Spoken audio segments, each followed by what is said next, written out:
Que le invito que abra su Biblia juntamente conmigo en Santiago capítulo 4. Continuamos con este tema, esta línea de temas que ya mi intención era terminar desde hace unas semanas atrás, pero el Señor ha puesto en mi corazón el continuar con ciertos puntos importantes de este tema.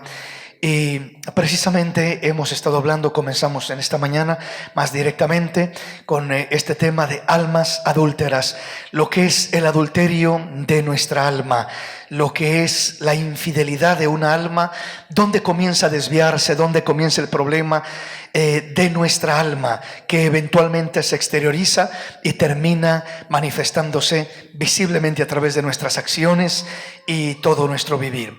Leamos lo que dice la palabra del Señor en Santiago capítulo 4 versículo 1 en adelante. Lo tenemos, hermanos. ¿De dónde vienen las guerras y los pleitos entre vosotros? ¿No es de vuestras pasiones, las cuales combaten en vuestros miembros? Codiciáis y no tenéis, matáis y ardéis de envidia y no podéis alcanzar. Combatís y lucháis, pero no tenéis lo que deseáis porque no pedís. Pedís y no recibís porque pedís mal para gastar en vuestros deleites. Oh almas adúlteras, ¿no sabéis que la amistad del mundo es enemistad contra Dios? Cualquiera pues que quiere ser amigo del mundo se constituye enemigo de Dios. ¿O pensáis que la Escritura dice en vano, el Espíritu que Él ha hecho morar en nosotros nos anhela celosamente? Este pasaje nos dice, solo voy a tomarlo como introducción, lo hemos estado mirando en los últimos temas, solo lo voy a tomar como introducción de nuestro tema. Dice Dios a través de Santiago, ¿de dónde vienen las guerras y los pleitos entre vosotros? Pregunta, ¿no es de vuestras pasiones las cuales combaten en vuestros miembros? Y hace esta pregunta obviamente afirmando que esa es la razón, esa es la manera, esa es la forma como vienen las guerras, los pleitos entre vosotros. Y los pleitos entre nosotros, primeramente, antes de exteriorizarse y ser pleitos externos de una persona a otra, siempre el primer lugar donde comienza un pleito, una guerra, siempre es en nuestro interior. Lo dice afirmándolo de esta manera, ¿no es de vuestras pasiones las cuales combaten en vuestros miembros? O sea, toda guerra externa, todo pleito externo, todo problema externo, generalmente su origen brota del corazón, comienza en el corazón. Por eso dice, ¿no es de vuestras pasiones? Cuando habla de las pasiones está hablando de los sentimientos, de las emociones que están dentro del corazón. Entonces dice, ¿no es de vuestras pasiones las cuales combaten en vuestros miembros? O sea, en nuestro ser interno, nuestras pasiones, nuestras emociones, nuestros deseos, nuestros sentimientos combaten en nuestros miembros. Hay una batalla, hay una guerra, combaten en nuestros miembros. Quieren controlar nuestros miembros, combaten por controlar nuestra boca, nuestra lengua, y de allá se mueve la pasión, de allá se mueve el deseo, la inquietud, y esa pasión comienza a revolucionar y comienza esa guerra. Por eso dice, no es de vuestras pasiones, allá está dentro moviéndose esa pasión, y esa pasión quiere controlar, dominar nuestros miembros, combaten en nuestros miembros. O sea, por ejemplo, en la boca, en la lengua, queriendo hablar. ¿Cuántas veces estamos en una situación donde de alguna manera nuestros miembros, nuestra pasión, nuestro deseo nos dice, no te dejes, dile, tú también háblale y dile los errores de él o de ella, no te quedes callado, tú también tienes algo que decirle, desquítate, etcétera. Y viene aquel deseo, aquella pasión, pero viene el Espíritu de Dios diciéndole a uno, hijo, cierra tu boca, no prestes atención a ese deseo, no le des tus miembros a ese deseo, deja que el Espíritu de Dios controle tus deseos, controle tus pasiones, no te rindas, no accedas, no dejes que tus miembros sean controlados por esas pasiones, por esos deseos. Por eso dice, no es de vuestras pasiones las cuales combaten en vuestros miembros. Entonces combaten en mis miembros, mi boca, mi lengua, queriendo controlarla, hablar cuando no tengo que hablar o hablar lo que no debo de hablar.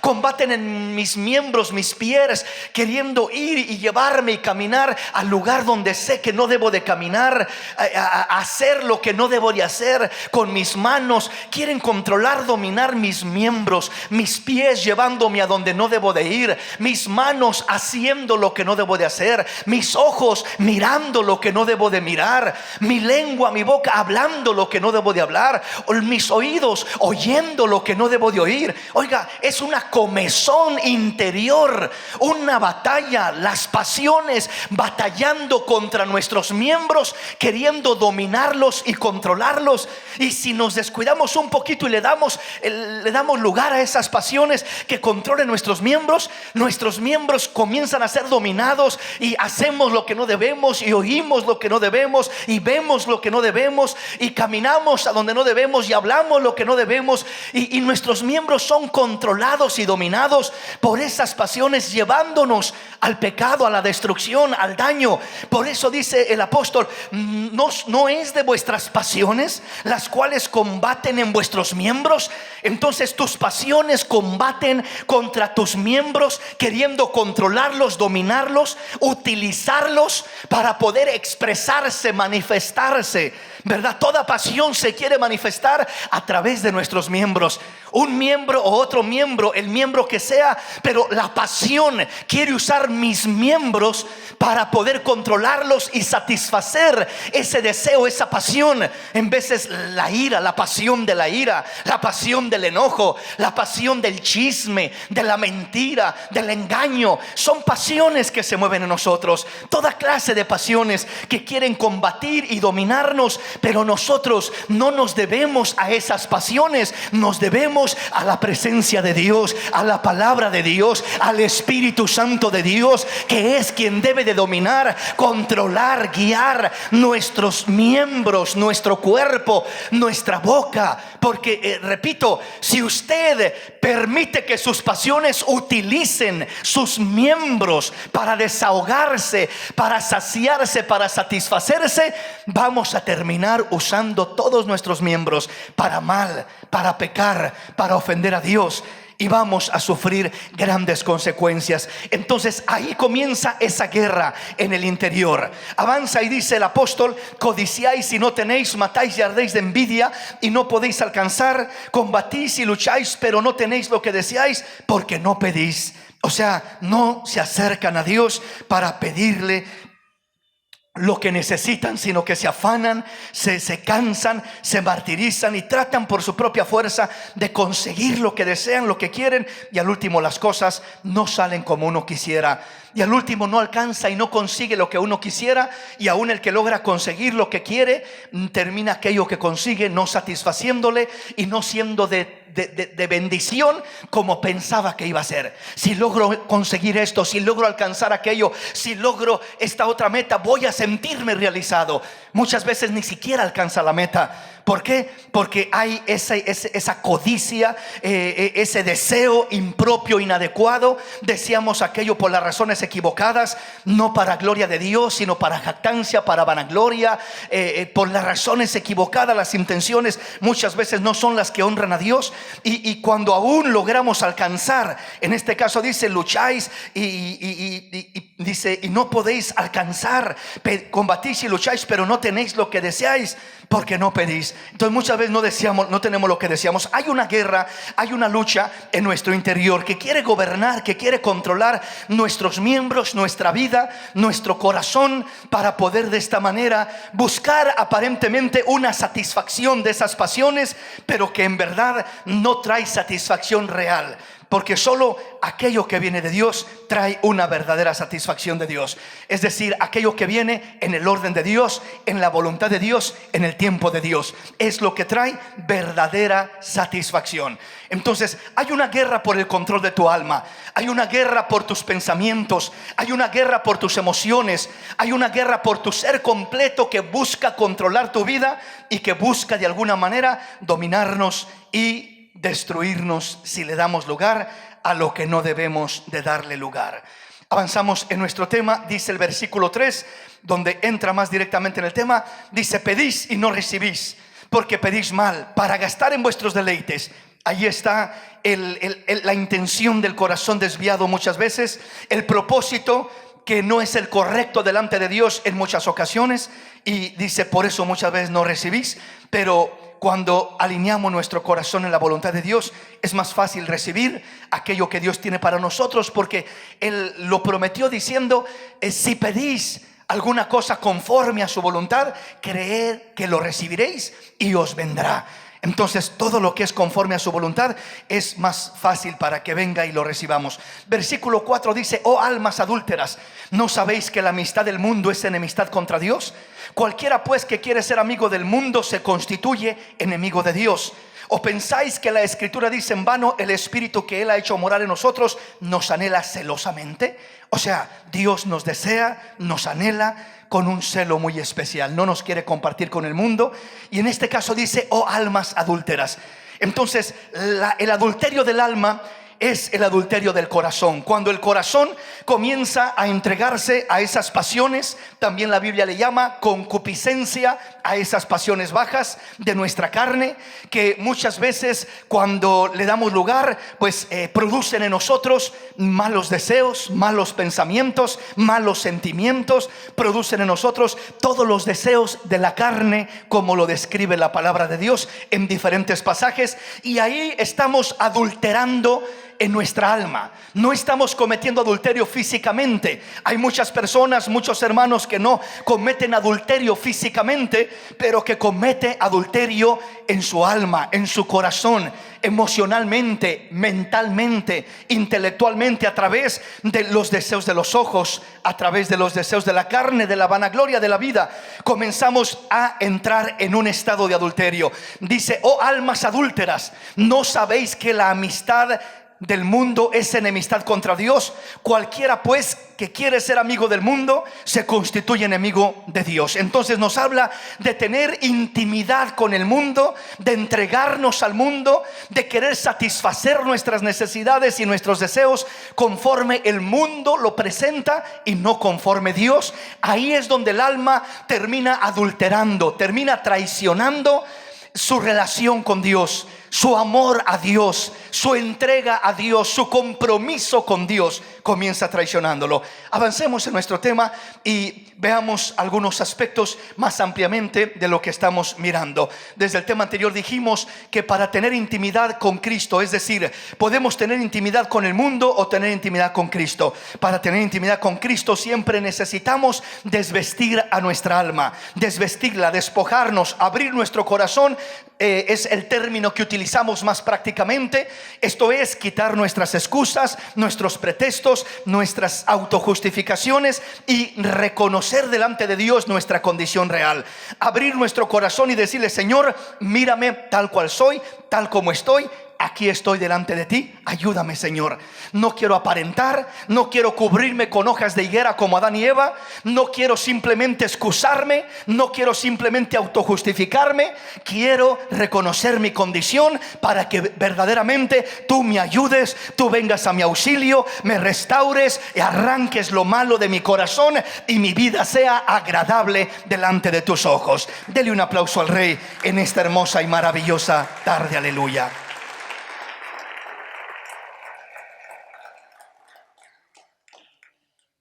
Cuando hablamos de intimidad, la intimidad con el mundo o la intimidad con Cristo, ¿qué es intimidad? En palabras más prácticas, es una entrega de amor incondicional. Es cuando amamos y nos entregamos. Amamos algo, amamos. El que ama el licor se entrega al licor y no le importa nada más. El que ama el deporte se entrega al deporte y no le importa nada más. No le importa si se cansa, no le importa si se desgasta, no le importa si gasta dinero, no le importa nada. Es una entrega incondicional. Todo lo que tú amas de corazón te entregas incondicionalmente. No pides nada a cambio, simplemente te entregas porque amas aquello. Entonces, cuando el alma ama las cosas del mundo, se entrega a las cosas del mundo incondicionalmente. Pero cuando amas a tu Señor y tu Salvador, te entregas incondicionalmente al Rey de los cielos, al Cristo de la gloria. Y entonces es cuando recibes esas bendiciones maravillosas de parte de nuestro Dios. Aleluya. Bendito el nombre de Jesús. Avanzamos en nuestro tema. Hay tres formas, solamente voy a darle algunos puntitos de repaso para avanzar y centrarme en los puntos más fundamentales. Hay tres formas que son las más comunes como adultera nuestra alma. Y estas tres formas son los deseos de la carne, los deseos de los ojos y la vanagloria de la vida. En estas tres cosas se resume toda tentación, se resume el adulterio del alma para con este mundo. Como decía Santiago: oh almas adúlteras, están enamorándose del mundo, están entregándose con un amor incondicional hacia las cosas del mundo, y hacia las cosas de Dios, dice, les cuesta, condicionan, ponen peros, ponen pretextos. Cuando una alma pone pretextos para servir a Dios, condiciona y dice: pues Señor, si me das esto te serviré, si haces esto te serviré. Es que no se ama a Dios de corazón. El que ama a Dios de corazón le dice: Señor, no importa, como dijo Job, aunque esté deshecha esta mi piel, mis ojos han de ver a Dios. Y yo sé que mi Redentor vive, y yo sé que mi Dios es un Dios vivo. Le serviré, le amaré, no me importará nada más. Será un servicio, una entrega incondicional. Pero entonces las tres formas más comunes como el alma adultera es a través de los deseos de la carne, los deseos de los ojos y la vanagloria de la vida. Mantenga en mente esos tres puntos, porque vamos a reafirmarlos en los pasajes que vienen por delante. Cuando miramos esto, lo miramos directamente en 1 de Juan 2, 15 al 17, donde claramente nos dice la palabra: no améis al mundo ni las cosas que están en el mundo. Si alguno ama al mundo, el amor del Padre no está en él. Traicionamos el amor de Dios, no amamos a Dios si estamos enamorados del mundo, es lo que está diciendo. Porque todo lo que hay en el mundo, los deseos de la carne, los deseos de los ojos y la vanagloria de la vida, no proviene del Padre sino del mundo. Y el mundo pasa y sus deseos, pero el que hace la voluntad de Dios permanece para siempre. Entonces, los tres puntos que afirma la palabra con los cuales adultera nuestra alma es con los deseos de la carne, los deseos de los ojos y la vanagloria de la vida. Los deseos de la carne. Cuando nos habla de los deseos de la carne, no piense que está hablando de esa carne que mira usted ahí en la ilustración, ¿verdad? Ese deseo de esa carne no es un pecado. Usted puede desear un pedazo de carne muy rico, ¿verdad? Y esa no es la carne de la que está hablando. Sino cuando nos habla de los deseos de la carne, nos habla de las pasiones, obviamente.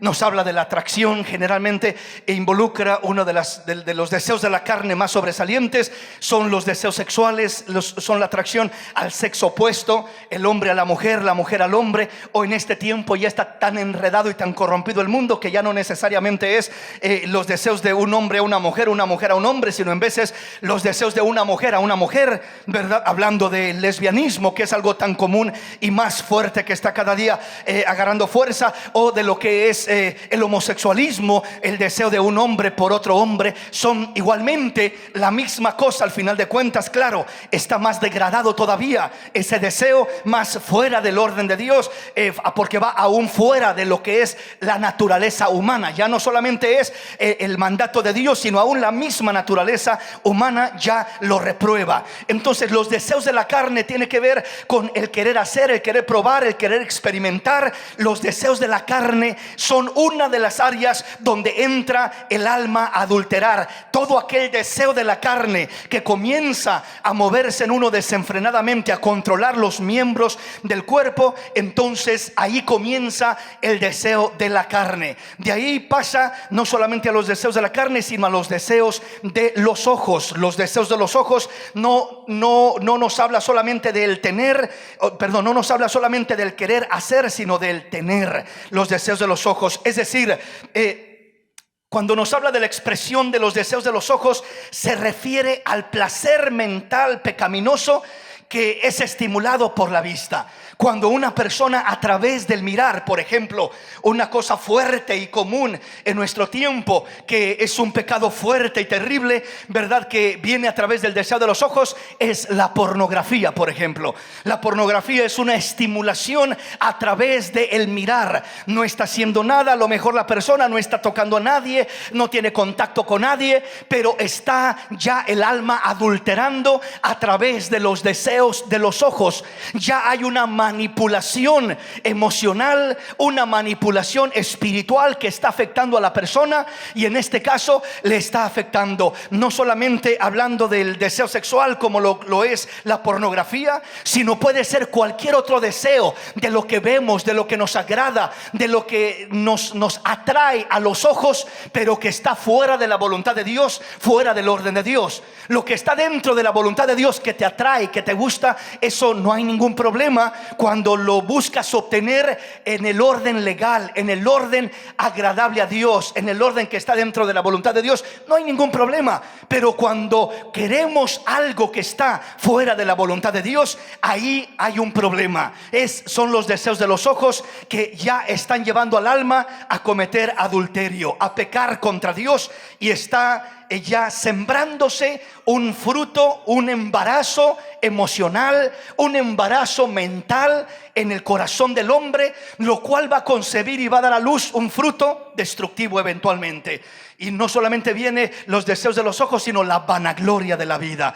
Una gloria vana que este mundo busca de diferentes formas, de diferentes maneras. Ya no solamente queriendo hacer o queriendo tener, sino ahora queriendo ser, queriendo sobresalir, queriendo ser famoso, queriendo ser halagado, queriendo ser especial, queriendo ser único, queriendo ser una y otra cosa. Y todo lo que el hombre quiere ser por naturaleza en este mundo es vacío, es basura, no llena, no satisface. Lo único que satisface es lo que Dios te hace ser: un hijo de Dios, un hijo de Dios que honra a Dios, un buen hombre, un buen siervo, una buena mujer, un buen padre, un buen hijo, un buen esposo, una buena persona, un buen vecino, un buen amigo, etcétera, etcétera. Lo que Dios te permite ser es lo que realmente te lleva a una bendición hermosa. Veamos y avancemos ahora sí, entrando más en el centro de nuestro tema. Cuando miramos el desarrollo de la naturaleza, de nuestra naturaleza humana, y de la batalla y la guerra que se realiza dentro de nosotros, debemos de entender que, así como decía Santiago, que hay una guerra dentro del hombre, las pasiones combatiendo en los miembros del hombre. Desde un principio se ha manifestado esta rivalidad entre el bien y el mal, entre el hombre nuevo y el hombre viejo, entre la carne y el espíritu. Siempre se ha manifestado desde un principio esta rivalidad. Veámosla reflejada más abiertamente en la palabra de Dios. Génesis capítulo 3, versículo 1 en adelante. Pero la serpiente era astuta más que todos los animales del campo que el Señor Dios había hecho, la cual dijo a la mujer: ¿con qué Dios os ha dicho no comáis de todo árbol del huerto? Y la mujer respondió a la serpiente: del fruto de los árboles del huerto podemos comer, pero del fruto del árbol que está en medio del huerto, dijo Dios, no comeréis de él ni le tocaréis para que no muráis. Entonces la serpiente dijo a la mujer: no moriréis, sino que sabe Dios que el día que comáis de él serán abiertos vuestros ojos y seréis como Dios, sabiendo el bien y el mal. Y vio la mujer que el árbol era bueno para comer, y que era agradable a los ojos, y árbol codiciable para alcanzar la sabiduría, y tomó su fruto y comió, y dio también a su marido, el cual comió así como ella.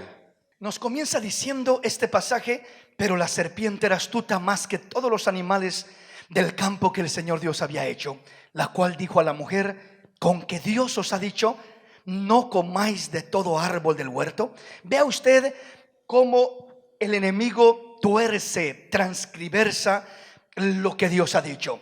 Dios jamás dijo esto, pero la serpiente viene exagerando, manipulando y torciendo lo que Dios dijo. Viene diciendo: con que Dios os ha dicho no comáis de todo árbol del huerto. Dios nunca dijo no comáis de todo árbol del huerto. Dijo lo contrario: pueden comer de todo árbol del huerto. Pueden comer de todo árbol del huerto, solamente hay un árbol del cual les pido que no coman.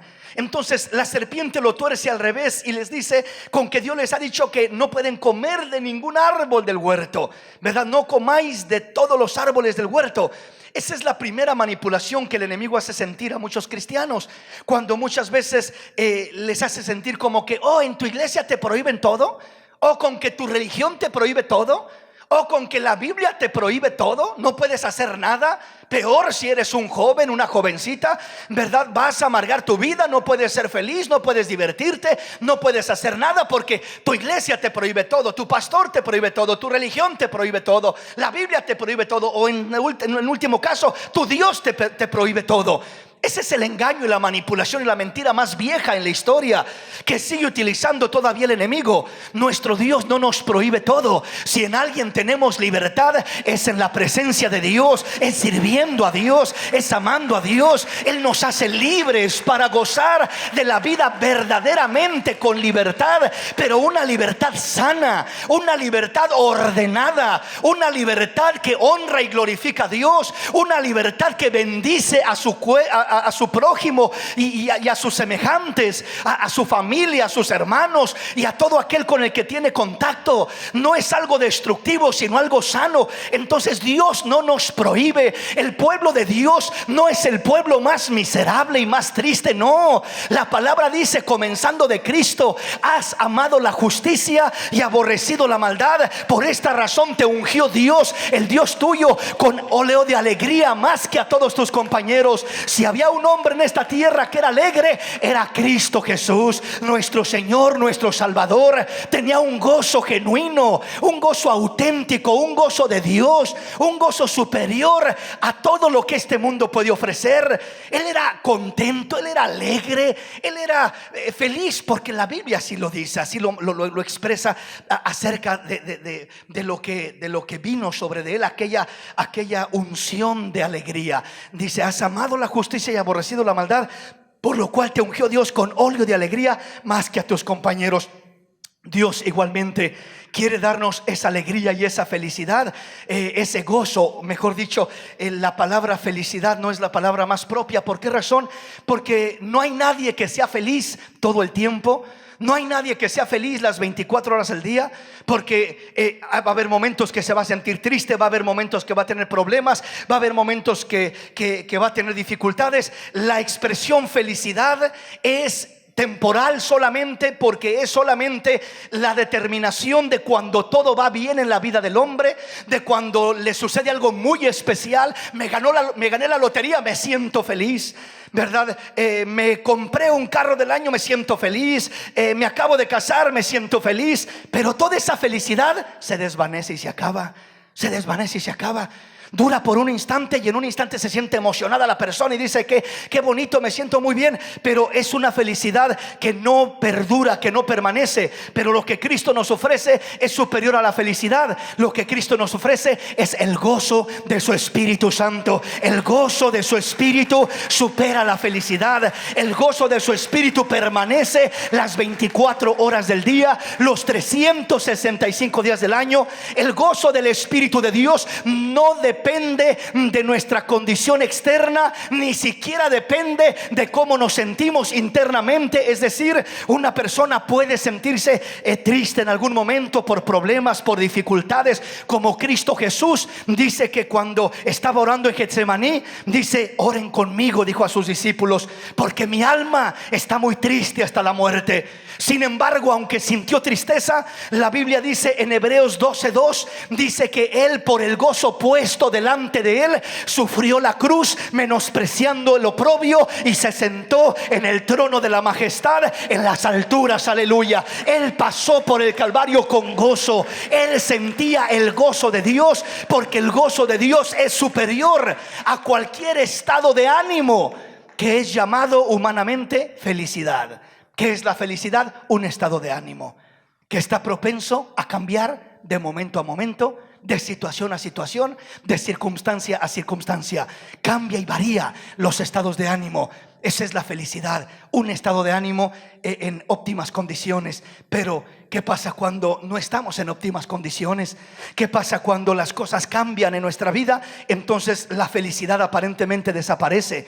Cuando hay problemas en un hogar, en una familia, en un matrimonio, con los hijos, cuando hay problemas en cualquier área de nuestra vida, ¿verdad? La felicidad parece que se desvanece, pero el gozo del Señor nunca se desvanecerá. Ese permanecerá en tu vida, te sustentará, porque el gozo del Señor es nuestra fortaleza. Aleluya. Nos sostiene en las buenas, nos sostiene en las malas y nos mantiene firmes caminando con el Señor. Avanzamos en nuestro tema, versículo 2. Y la mujer respondió a la serpiente: del fruto de los árboles del huerto podemos comer. Ahí está la confirmación. O sea, Dios no dijo que no podíamos comer de todos los árboles del huerto. Al contrario, Dios dijo que podemos comer del fruto de los árboles del huerto. O sea, que podemos comer de todos los árboles del huerto. Pero del fruto del árbol que está en medio del huerto, dijo Dios, no comeréis de él, ni le tocaréis para que no muráis. Entonces viene la mujer a reafirmar que no es de esta manera, como la serpiente está queriendo manipularla, a decirle que no puede comer de ningún árbol, sino la mujer reafirma: Dios dijo que podemos comer de todos los árboles, solamente de un árbol no podemos comer, porque el día que comamos de ese árbol moriremos. ¿Cuál es ese árbol? Es el árbol de la ciencia del bien y del mal. El conocimiento del bien y del mal, donde el hombre quiere vivir en el bien y en el mal, practicar lo bueno y lo malo, experimentar de alguna manera estar en paz con Dios y tener bendición con Dios, y también tener lo que es intimidad y enamoramiento con el mundo, y no funciona.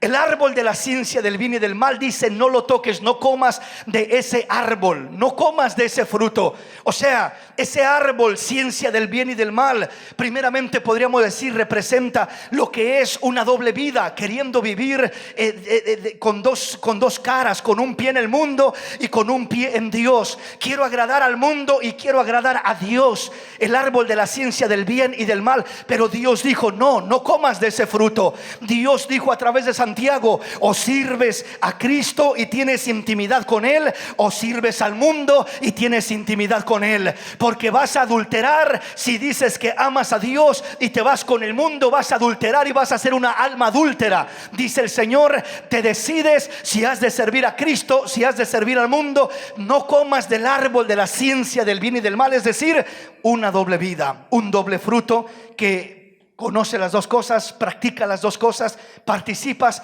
de las dos cosas. Lo bueno por un lado, lo malo por otro lado. Destrucción por un lado y bendición por otro lado. Quieres hacer el bien ayudando a gente por un lado, pero por otro lado alguien te la hace y dices: ese me la va a pagar y yo no me dejo de nadie. Soy bueno por las buenas, dicen unos. Pero no me busques por las malas, porque soy tan malo como la carne de puerco.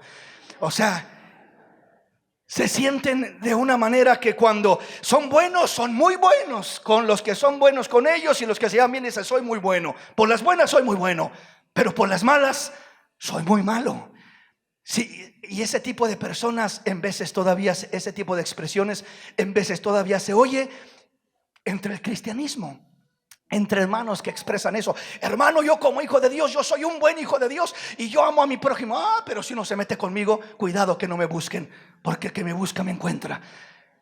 Entonces, o sea, esa persona que está en esas dos posturas está queriendo comer del árbol de la ciencia del bien y del mal. Dice: yo quiero hacer lo bueno, y luego lo miden de esta manera. Dicen: cuando yo llegue a la gloria, pues como que Dios, o cuando llegue a la presencia de Dios, como que Dios va a poner en balanza las buenas obras y las malas obras. Y la persona como que en su mente va llevando cuenta y dice: pues ayer pequé, pues ahora me voy a misa para compensar con lo que hice ayer y voy a sobrellevar más o menos la cosa. Ayer mentí, pues ahora voy a decir la verdad. ayer le hice daño a aquel, pues ahora le voy a hacer un bien a este otro, para de alguna manera que no se me acumulen las malas obras y sean solamente malas obras, sino quiero compensar mis malas obras con buenas obras. Mis malas acciones las voy a justificar con buenas acciones. No me voy a sentir tan malo cuando lo malo que hago vengo a compensarlo con cosas buenas que ahora voy a hacer, para balancear la situación y tratar siempre de que sea un poquito más alto, más fuerte las buenas obras que las malas obras. Si usted le pregunta a mucha gente del mundo, ¿qué tan malo te sientes o qué tan bueno te sientes? Dice, yo no soy tan mala persona, yo soy más bueno que malo.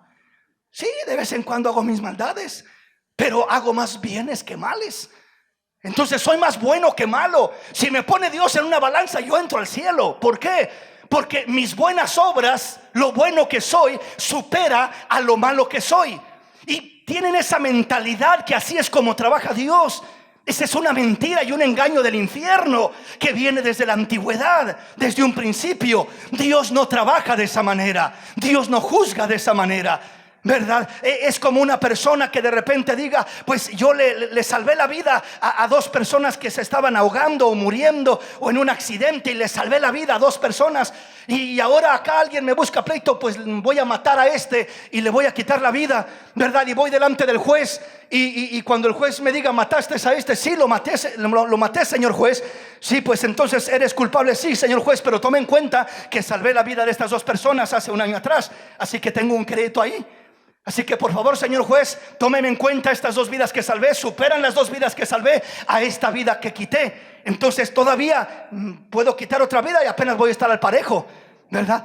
Así es como el hombre ve las cosas, pero ni los jueces naturales de esta tierra lo ven así.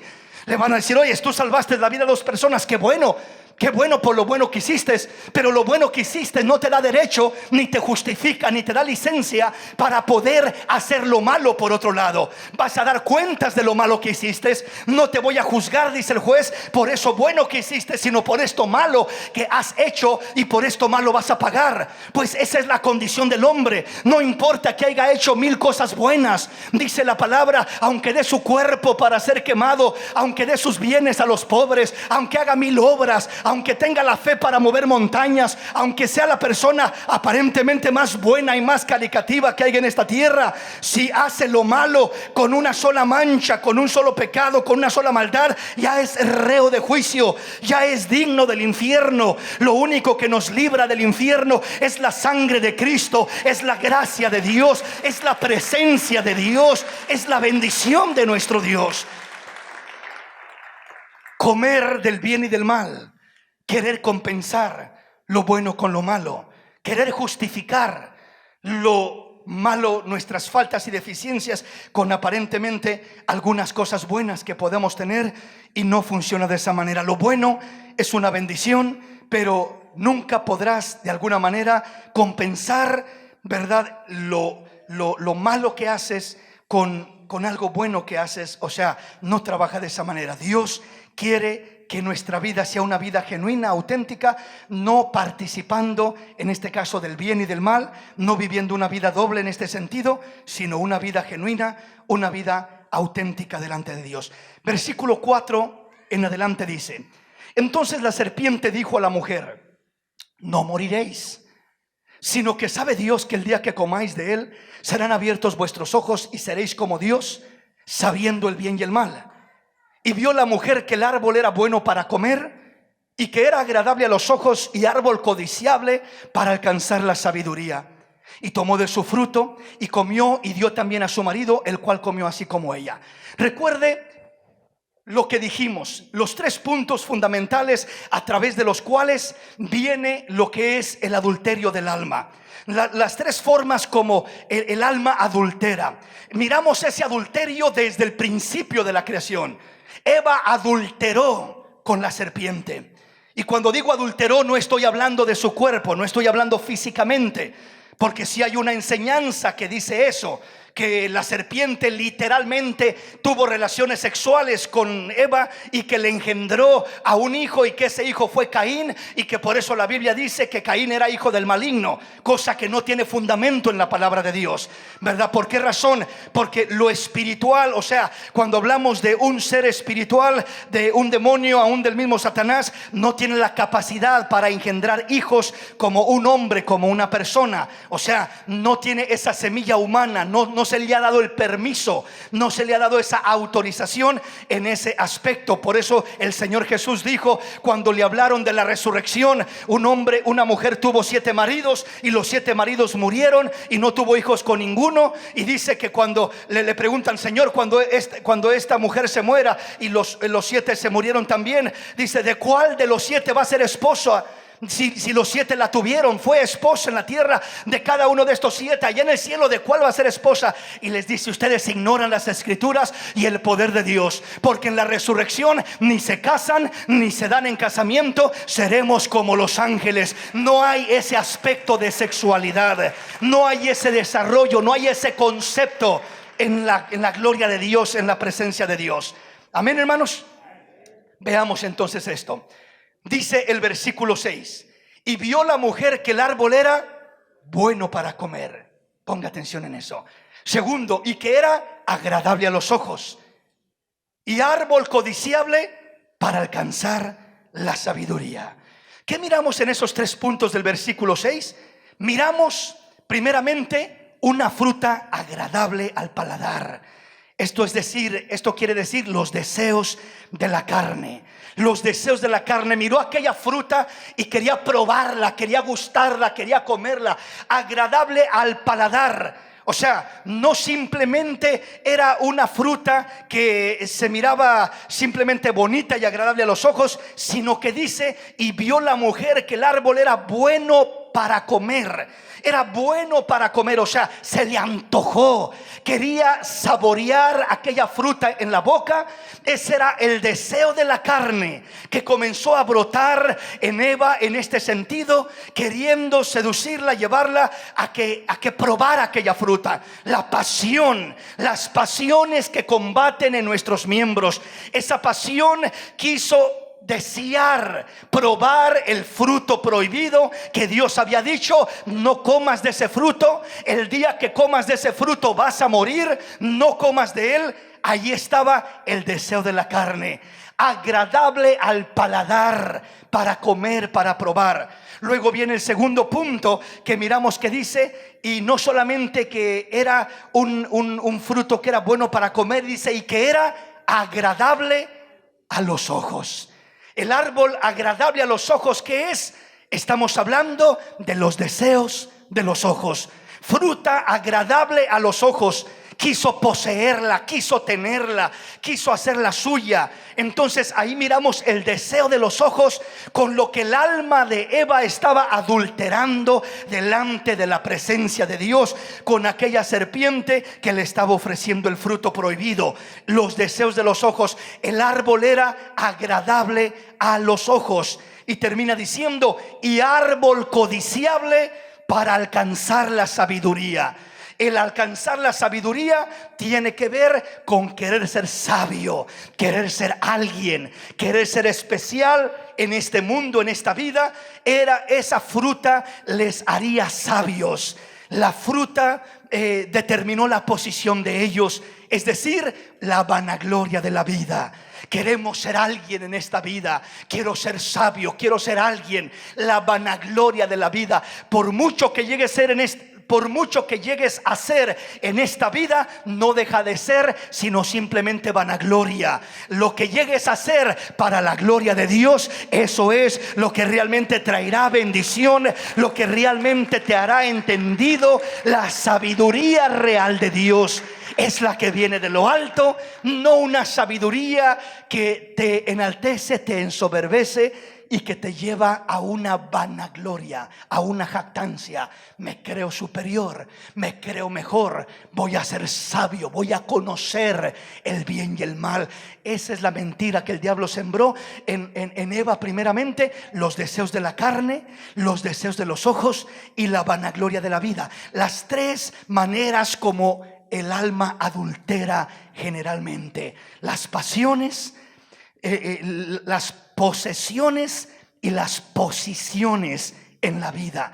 El querer expresar y disfrutar las pasiones, el querer adueñarnos de posesiones y el querer tener posiciones en este mundo son tres de las cosas por las que siempre nuestra alma termina siendo tentada y termina adulterando, termina pecando, termina enredándose en cosas que no agradan a Dios. Veamos esto un poquito más detalladamente. Veamos cuando dice en el versículo 4 y 5, dice: entonces la serpiente dijo a la mujer: no moriréis, sino que sabe Dios que el día que comáis de él serán abiertos vuestros ojos. Oiga esta expresión: y seréis como Dios, sabiendo el bien y el mal.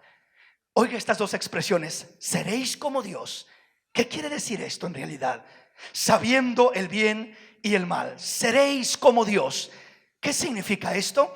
Seréis como Dios. El enemigo le ofrece al hombre, le ofrece a la mujer, le ofrece a las personas desde un principio con Adán y Eva, y en nuestro tiempo no ha cambiado la estrategia, no ha cambiado la historia. Seréis como Dios si comes del fruto del bien y del mal. ¿Cómo seré como Dios? ¿Te sentirás prepotente, intocable, invencible?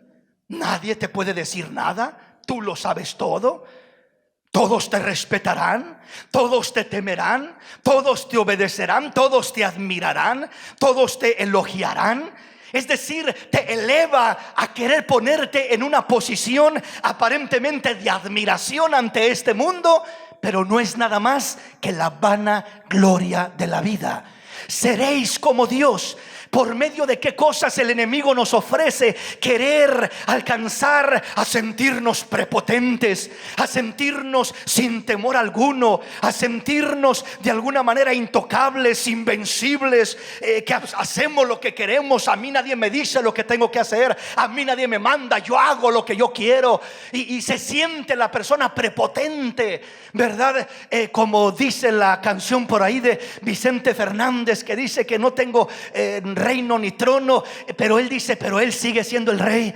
Dice, no tengo nada, pero se siente el rey. Así hace sentir el mundo a las personas. Así los hace sentir con su letra de música, de canciones que llevan ese mensaje. Así llevan esa distorsión, hacerlos sentir especiales e importantes, pero es un falso concepto. Lo hace a través del alcohol, lo hace a través de las drogas, lo hace a través del placer, lo hace a través de pandilla, lo hace a través del crimen, lo hace a través de armas, lo hace a través de pleitos, lo hace de mil maneras, haciéndonos sentir, dándonos ese concepto de prepotencia. A ti te respetan, tú eres, tú puedes, tú no te dejas de nadie, a ti nadie te mira la cara, tú eres sabio, tú esto, tú lo otro. Entonces lo eleva a hacerlo sentir como un Dios en medio de este mundo intocable. Cuidado, porque hay gente que no la puede ni mirar, porque ¿qué me miras? ¿Y por qué me miras? Y ya se le quiere venir encima a golpearlo simplemente porque lo mira accidentalmente. ¿Sí me explico? ¿Cómo se sienten esas personas? Intocables. Se sienten prepotentes, se sienten invencibles, como que yo soy el rey del mundo y hago lo que yo quiero y nadie se cruza en mi camino porque hay de él. Soy el dueño del mundo. Así hace sentir el diablo al hombre, a la mujer. A través de ese conocimiento de la ciencia del bien y del mal, les ofrece ser como Dios, pero un Dios falso, un Dios caído, no como nuestro Dios verdadero. Dios nos ha hecho a imagen y semejanza de Él, pero en un reflejo real de la santidad de Dios, de la justicia de Dios, de la obediencia a Dios, no de este falso concepto de seréis como Dios. Este mundo cada día, hermanos, cada día se escucha más y más de balaceras, tiroteos en los autopistas, en las calles, porque de repente a lo mejor un carro se le metió a otro y el otro se llena de enojo, de rabia, saca una pistola y comienza a balacear a los demás. ¿Cuántos accidentes, no accidentes, sino muertes ha habido provocadas directamente en diferentes lugares de esa manera? Gente sintiéndose, repito, como si fuera Dios, o sea, prepotentes, intocables, invencibles, que hacen lo que les da la gana, que nadie se mete con ellos, que todos los tienen que respetar, que todos les tienen que temer, que todos los tienen que obedecer, que todos los tienen que admirar. Ese es el sistema del mundo. No busques tú eso a la manera del mundo. Dios te hará un hijo, Dios te hará un verdadero hijo de Él, que te respetarán por quien eres, por tu carácter, por tu personalidad, por tu amor, por tu sinceridad, por tu bondad, no por actitudes erradas y por mentiras y conceptos equivocados de querer ser como Dios. El engaño que originalmente desvió a Eva y después a Adán. Entonces, repito, generalmente lo que el enemigo usa para en este caso, en este tiempo, hacernos comer de ese fruto y hacernos sentir de esa manera. El alcohol es una de las cosas, la droga es otra de las cosas, el crimen, las pandillas, las pasiones, los placeres. Todo eso altera las emociones, altera los conceptos, la mentalidad, la forma de pensar, y la gente se extravía en su forma de pensar y piensa de una manera errada, desviada a la voluntad de Dios. Viene a cumplirse esta palabra. El enemigo les ofrece el que si comen de ese fruto serán como Dios, respetados, admirados. En este mundo, entre más violento eres, parece que más te respetan.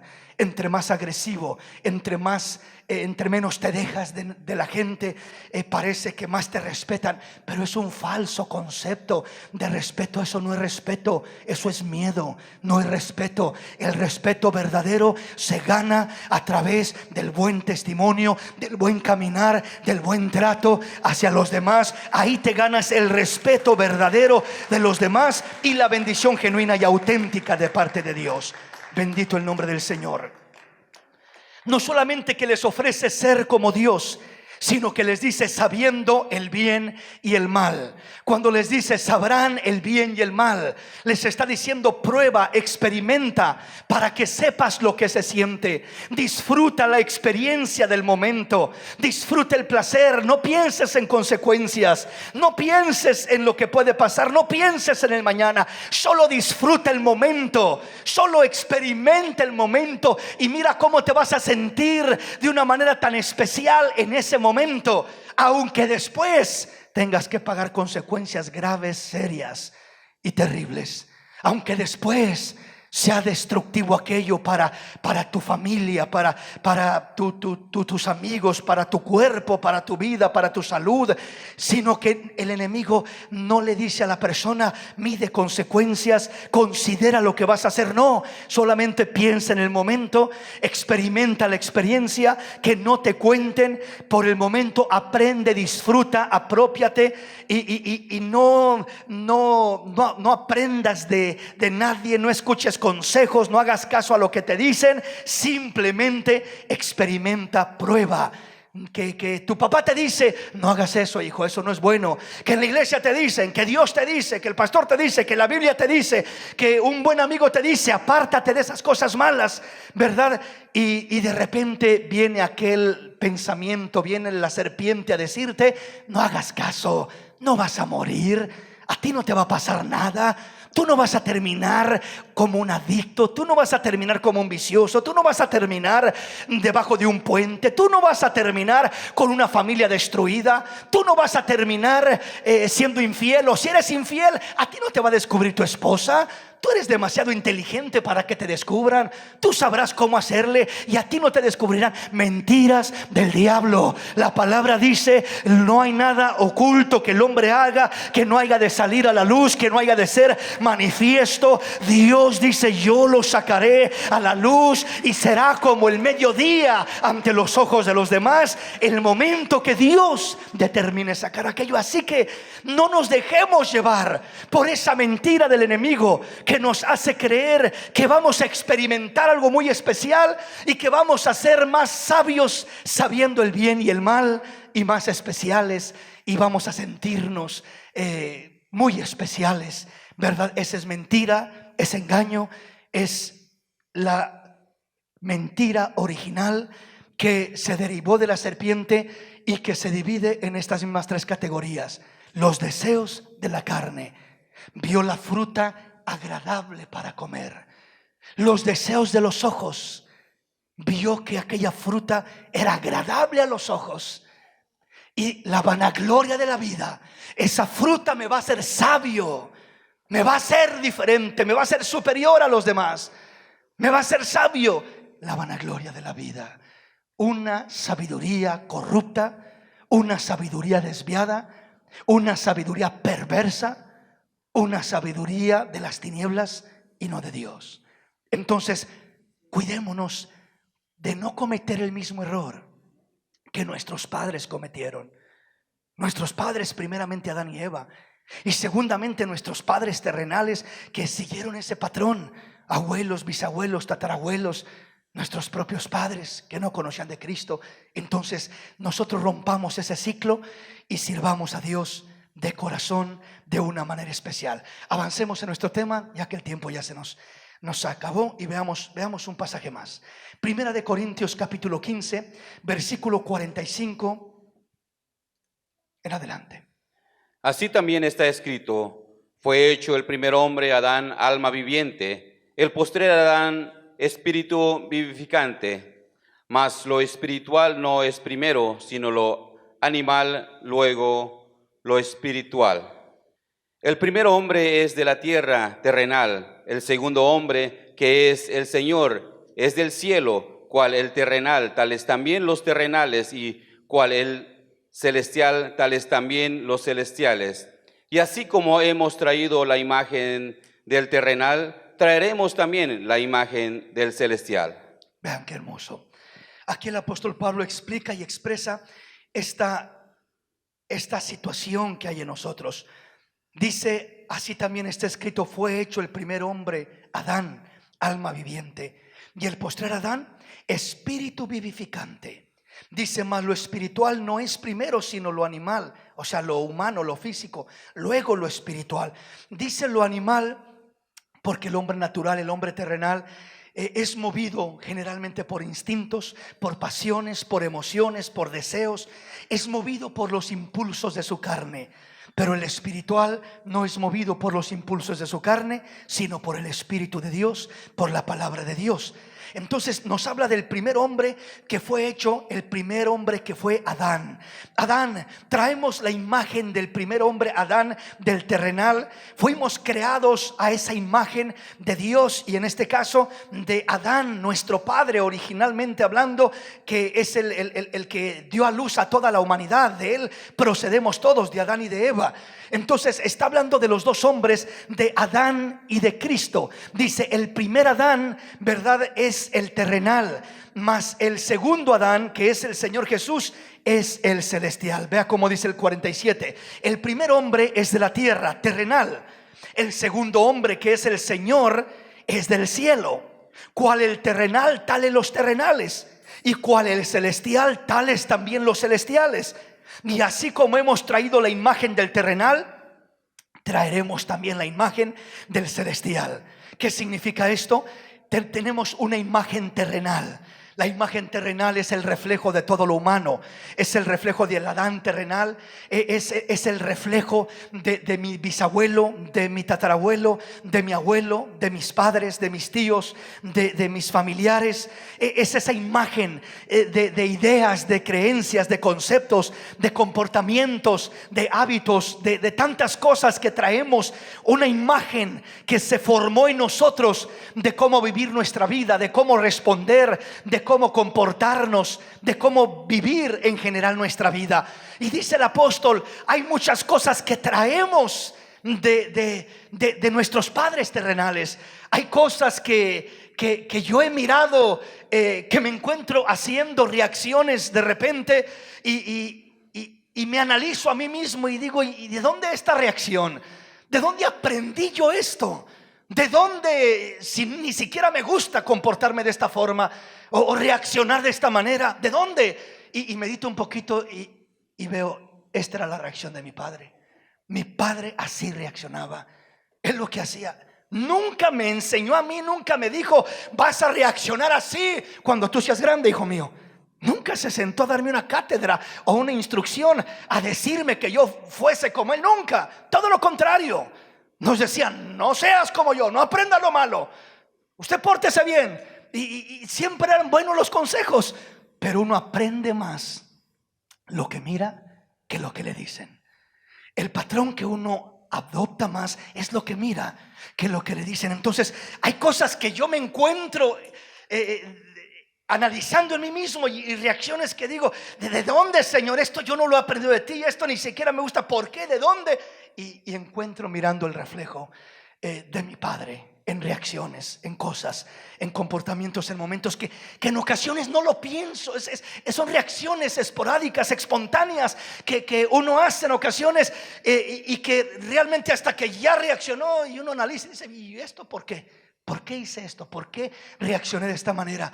Y cuando uno se sincera con uno mismo, uno entonces comienza a analizar y Dios le enseña y le muestra y le dice, esto viene de acá, tienes que romperlo, tienes que cambiarlo, tienes que cortarlo, porque así como trajiste la imagen del Adán terrenal, de tu padre terrenal, ahora debes de traer la imagen del celestial, del Señor de gloria, del Cristo de la gloria. Esa es la imagen que yo quiero que traigas, la imagen del celestial, del Señor Jesús.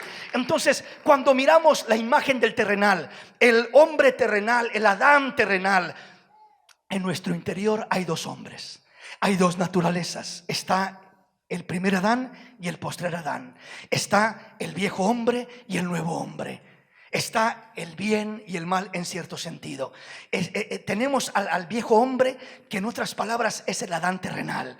Y tenemos al nuevo hombre, que es Cristo Jesús, el Señor Jesús en nosotros, el Espíritu de Dios. El viejo hombre viene cargado con montón de cosas que venimos arrastrando de nuestro pasado. Venimos con un equipaje grande de actitudes, de criterios, de conceptos, de impulsos y de tantas cosas que venimos arrastrando. Ese es el Adán terrenal. Traemos esa imagen y venimos arrastrando todo eso. Y Dios dice, hijo, eso por naturaleza lo heredas, lo recibes, pero tienes que despojarte de ello, tienes que deshacerlo, tienes que desecharlo, porque hay un equipaje de basura, hay un equipaje de resentimientos, de rencores, de tantas cosas negativas que vienes cargando de tu pasado y tienes que soltarlo. Pero dice, así como hemos traído la imagen del terrenal, Dios promete, dice, también traeremos la imagen del celestial, un nuevo hombre creado según Cristo en la justicia y santidad de la verdad de Dios, conforme a la voluntad de Dios, que ama a Dios, que honra a Dios, que quiere servir a Dios. Este es el nuevo hombre que quiere glorificar a Dios, el nuevo hombre creado según Dios en la justicia y santidad de la verdad de Dios. Es ahora el que tiene que sobresalir en nuestra vida. Cuando leemos en Santiago que hay una guerra en nuestro ser, cuando leímos que las pasiones que combaten en nuestros miembros, podemos también mirarlo de esta manera. El viejo hombre, el Adán, el primer Adán, está combatiendo, queriendo controlar nuestra vida. Ese viejo hombre viciado, plagado, ese viejo hombre con vicios, con criterios, con conceptos, con hábitos, queriendo controlar y manipular nuestra vida. Ese viejo hombre batallando contra el nuevo hombre creado según Dios, según Cristo, según la voluntad de Dios. Y es de nosotros elegir quién va a regir nuestra alma, el viejo hombre, el Adán primero, o el nuevo hombre que es Cristo, el postrer Adán que es Cristo Jesús, el Señor de gloria, que quiere gobernar, controlar nuestra vida para la gloria y la honra de su nombre. Amén, mis hermanos. Avancemos en nuestro tema. Veamos un pasaje más y nos detenemos. Romanos capítulo 8 versículos 5 y 6. El primer Adán. ¿Quién es el primer Adán? Es nuestro viejo hombre, conocido también como nuestra carne. nuestra carne. Por eso le decía, los deseos de la carne.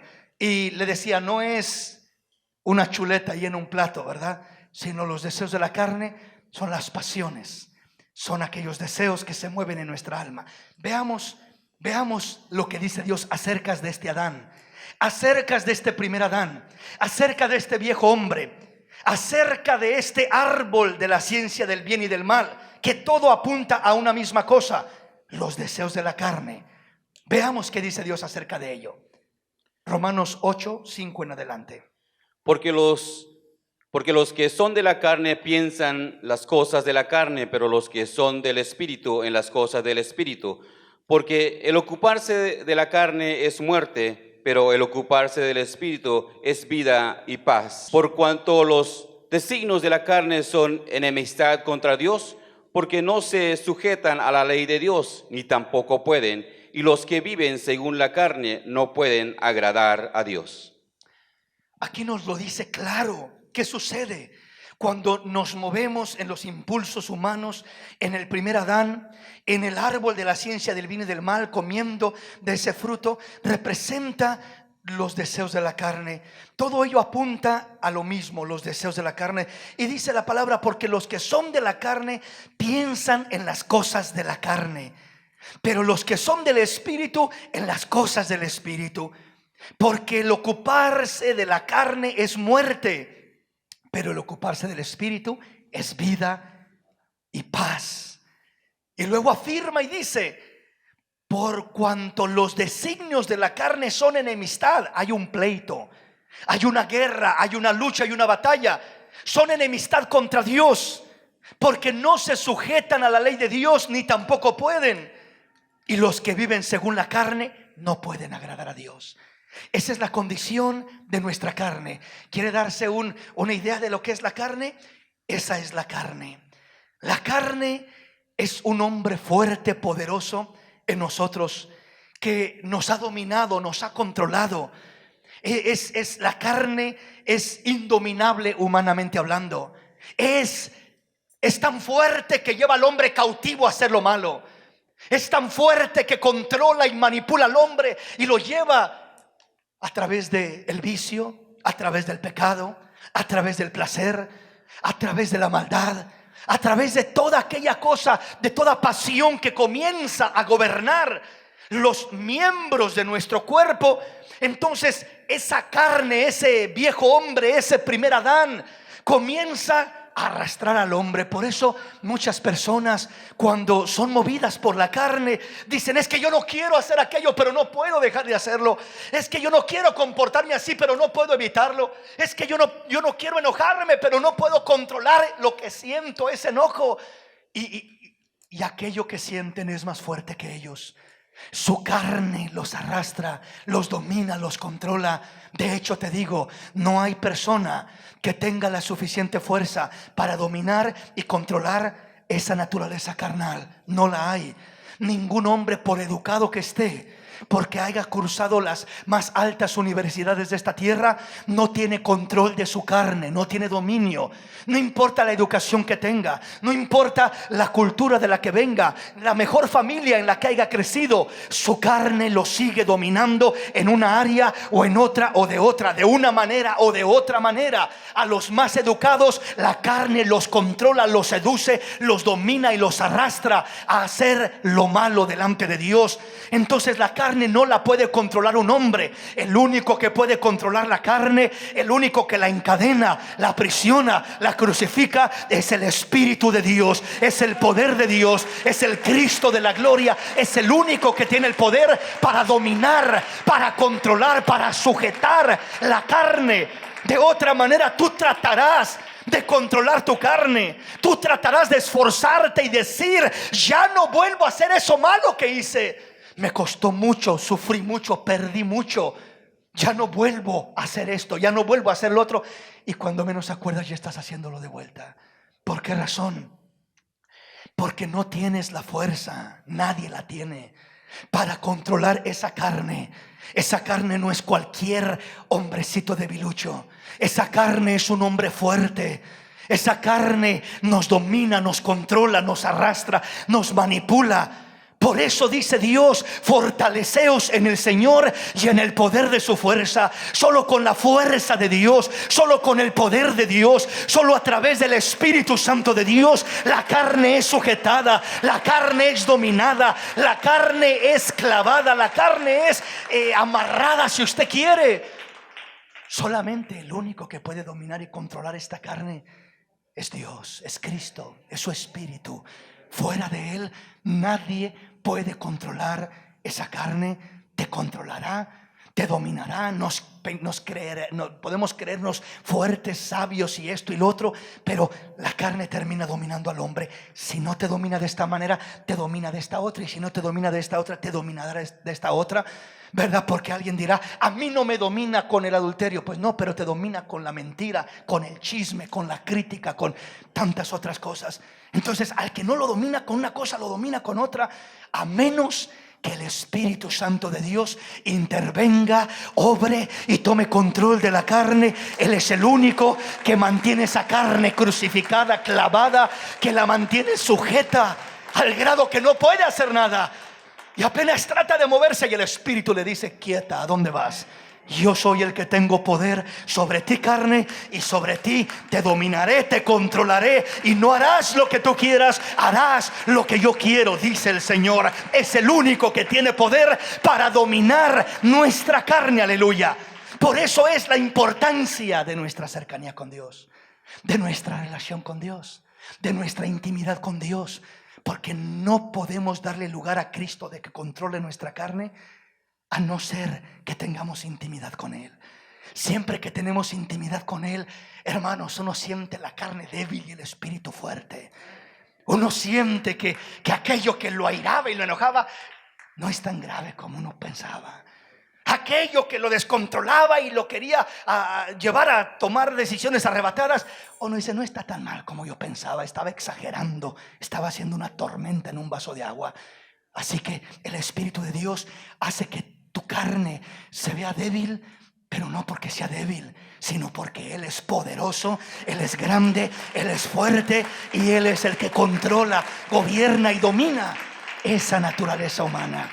De otra manera, no tendremos esperanza, no tendremos control, seremos arrastrados, seremos desviados, seremos completamente seducidos y manipulados a hacer lo malo, unos de una manera y otros de otra, y al final de cuentas pereceremos, porque los que andan en la carne, dice, no pueden agradar a Dios, porque los designios de la carne son enemistad contra Dios, no se sujetan a la ley de Dios, ni tampoco pueden ni quieren ni pueden. ¿Sí me explico?